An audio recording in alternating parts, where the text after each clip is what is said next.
Yeah, it's absolutely true. I think the amount of time it takes for Obama to break any of his promises can be measured with an egg timer these days. And his word is absolutely worthless. And maybe we ought to sell egg timers that say Obama truth measuring device or something like that. But really, he's been this incredible disappointment because we all, I know you didn't, but there were so many people who supported him as at least marginally better than John McCain because we were, expecting that there were going to be changes brought in. It was going to be the White House and Congress were going to be in Democratic hands. We expected there would be changes. It isn't. Nothing has changed at all. Our soldiers are still in Iraq. Yes, they're leaving the cities, which is kind of a token cosmetic thing only, but they're not leaving Iraq. They're just moving to more difficult quarters. They're changing their locations within Iraq, but they're still garrisoning the country. It's still a U.S. vassal state. They're still trying to kick up a war in Iran with this provocation of the attempted coup d'etat. And it really is. I am convinced our government knows that the end is near for the economy and that the only way they can survive is to kick up a major war on which they can blame the economic hardships. Because otherwise, absent a major war, the American people are going to put the blame for the destroyed economy right where it belongs, on the federal government.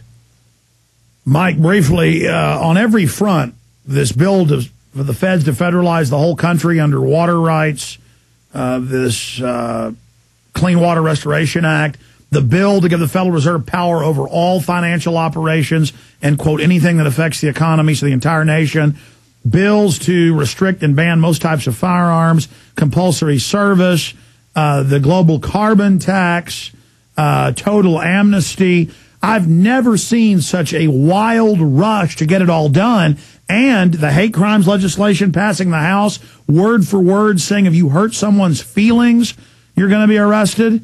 No more free speech. I mean, they know we're waking up to them, so they're just going for broke right now. That's exactly right. This is a big rush. It's a big hurry. They know that it's in a race against the clock because the American people are waking up. I'm surprised that the American people haven't been rioting to this point, but it has to happen at some point. There's going to be a catalyzing event where the American people are going to say, okay, we can't go on pretending that this is going to correct itself. The government is completely out of control. It is a tyrannical dictatorship. It is a fascist economy. They're basically moving to slam the door on all of us to make us so helpless we can't fight back, and we've got to decide that we're going to fight back while we still have the means and the option to do so. Well, Mike, the reason I knew Obama was bad news is 8-9 months before the election, he was saying some really good things, and I said, well, this guy, if he's for real, they're going to put a bullet in him or they're going to bring some scandal out and get rid of him.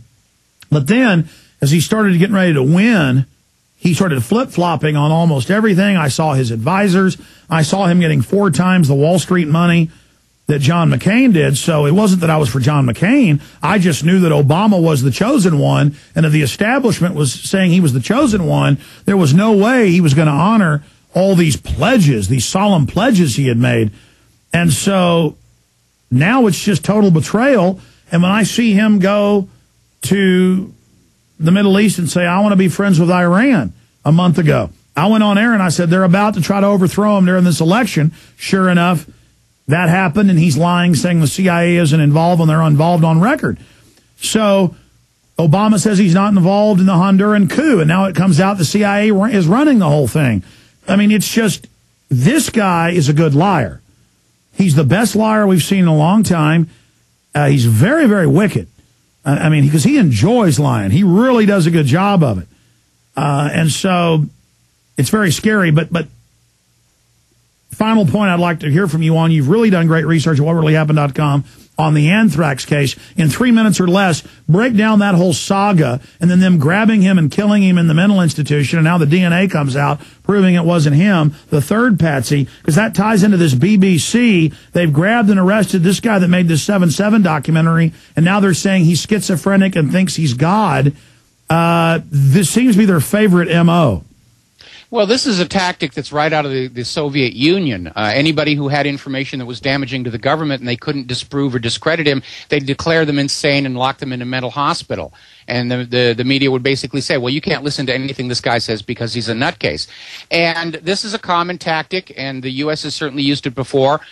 Jim Garrison's trial, you were talking about the shake and bake tactic. Jim Garrison's trial against Clay Shaw was destroyed by a witness who sounded really good and convincing up until he started admitting that he was worried about his daughter being replaced by a duplicate, and completely destroyed Garrison's case. As far as the anthrax case is concerned, they've been trying to blame it on Arabs and so forth and so on. When that fell apart, they started to find a patsy. The bottom line is the Hartford Courant reported there was a scientist actually caught entering the storage area where the anthrax was kept without authorization after being fired over a racially motivated attack on an Egyptian co-worker. That scientist has never been investigated by the FBI. He's still working within the U.S. defense establishment. He is very protected. We have this core of people who can do anything they want, and they're never touched by the law. They're above the law. We saw that with the AIPAC spy case with Rosen and Wiseman. They were never arrested. Now they're contacting the Office of Special Plans.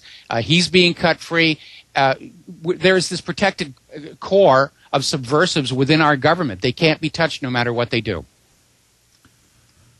Yeah, there's a whole bunch of cores of subversives who can do whatever they want, but they had to at least burn Madoff, and the other scammer out of Texas looks like he's going to get in trouble. But my God, it's just really incredible to see all of this coming to pass. I mean, Mike, everything the New World Order has built, everything the globalists have worked so hard to set up, we're now at the point where they're trying to put the capstone on the pyramid, but under them, the whole pyramid's shaking and falling apart. And they've got an army of ants fixing the pyramid as it's collapsing, so they're building it as fast as it's collapsing. It is a losing battle, though. The New World Order will fall. Humanity will defeat them. I absolutely agree. They've waited too long, too late, and they never quite understood just how the alternative media and the Internet change the fundamental flow of information in society. All right, Mike Rivero, always good to hear from you. Appreciate you popping in. We'll see you at your once-a-month visit coming up next week. Take care, my friend. All right, aloha. Aloha from Hawaii. Hey, my wife wants to go to Hawaii. I've never been to Hawaii. She's never been to Hawaii, but no rest for us here. We're going to stay right here in the bunker and keep fighting the New World Order. Mike will hold down things in Hawaii for us.